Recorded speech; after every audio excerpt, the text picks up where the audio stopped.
Hi, I'm Tim Sales. This short clip is to respond to the claim most people fail at MLM or network marketing.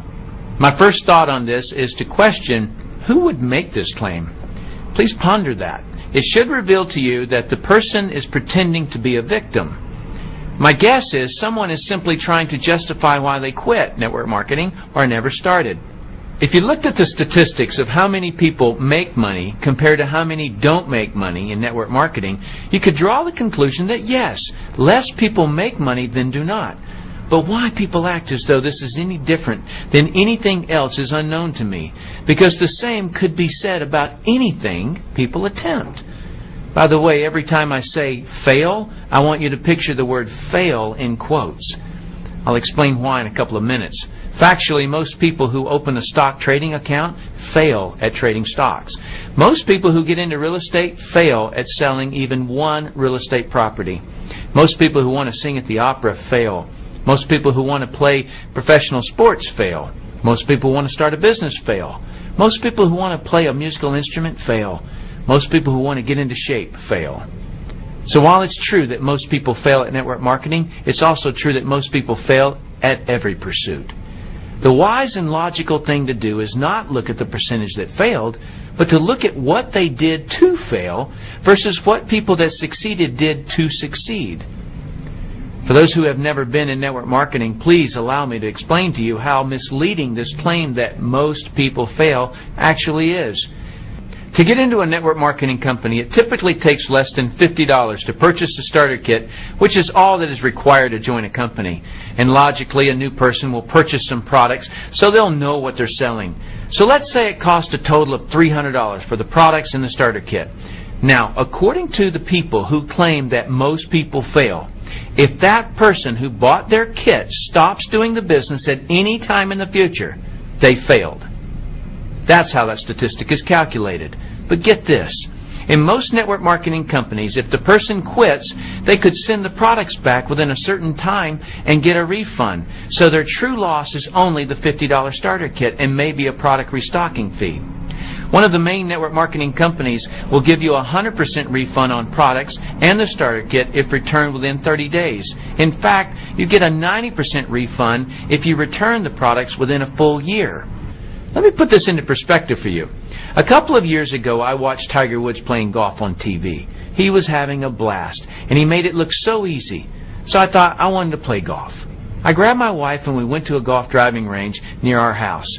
We just happened to have our camera with us so we can recreate this experience for you. We weren't horrible at it and thought it would be fun and challenging to get involved with golf.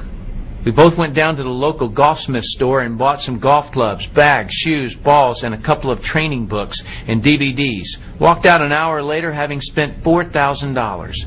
We went to the driving range a few times to practice, which cost us about $20 each trip.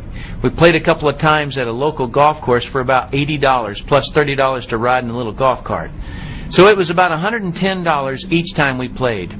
I then read about a beautiful golf course in Naples, Florida at the Ritz-Carlton Resort. We drove there and it cost us about $700 a night to stay at the hotel and $200 each to play the course. That day, we played. It was around 100 degrees outside and we sweated for 4 hours straight. I played terrible and hated the experience. I hated it primarily because I performed terribly and the heat made it very uncomfortable. We left Naples having spent $1,200. When we got home, I threw the clubs in the garage and haven't played since. So my golf experience cost me about $5,000, of which none of it was refundable. Why didn't I post up a website and write about how the golf industry is ripping people off, and when you look at the statistics, the odds of playing golf like Tiger Woods is less than 0.0001%? Why didn't I scream and yell about the unfairness that the actual cost of the golf club is only about $6, but Golfsmith charged me $100 each club? I didn't post a website like that because I'm not playing victim. I know what happened. I didn't fail at golf. I quit. Allow me to point out some similarities between my golf experience and network marketing. Watching Tiger Woods having fun was like me going to a business presentation and getting excited. Going to the driving range with my wife was like asking a friend to join me. It looked fun and we thought we would be able to do well at it. Buying the golf clubs and all of the gear was like buying a starter kit with some products, although I spent a lot more money on golf clubs. Buying the books and training DVDs is similar to buying the training materials in network marketing. The fact that I didn't perform to my expectations that day in Naples is very similar to someone not having immediate success in network marketing. What I am sure of is that every person who is a professional golfer has had days where they didn't play to their expectations, but they evidently didn't quit. They stuck to it. Their interest in being great at golf was greater than their interest in quitting. The truth is, I didn't fail at golf. I quit golf. All the millions and millions of people who have golf clubs in their garage and aren't playing golf now didn't fail at golf either. They quit. The true facts are, it takes no effort to quit network marketing. Just throw your kit in the garage and not do it anymore. That's all it takes to quit. So when you hear people claim that most people fail in network marketing, picture all the golf clubs in people's garages, all the gym memberships that are inactive, all the in-home exercise equipment that have clothes hanging on them and haven't been used in months, all the musical instruments sitting unused in their cases, and all the real estate no-money down seminar tape sets sitting in the closets or on the bookshelves unused. If someone is going to claim to you that most people fail or most don't make money in network marketing, ask them to put it into perspective compared to all the other things people attempt to do. If they have integrity, they will say, it isn't any different. Most people quit at everything. In fact, in my early days, I did quit network marketing for about 2 weeks. Then decided that I wasn't going to quit because it was my only shot at making big money. I devoted myself to learning the business and went on to earn a lot of money, just like anyone who has ever accomplished great things in their life. The decision someone makes on the day they get involved or the day they buy a business starter kit is not the important one. The important one is the decision they make when they realize what it's really going to take to succeed.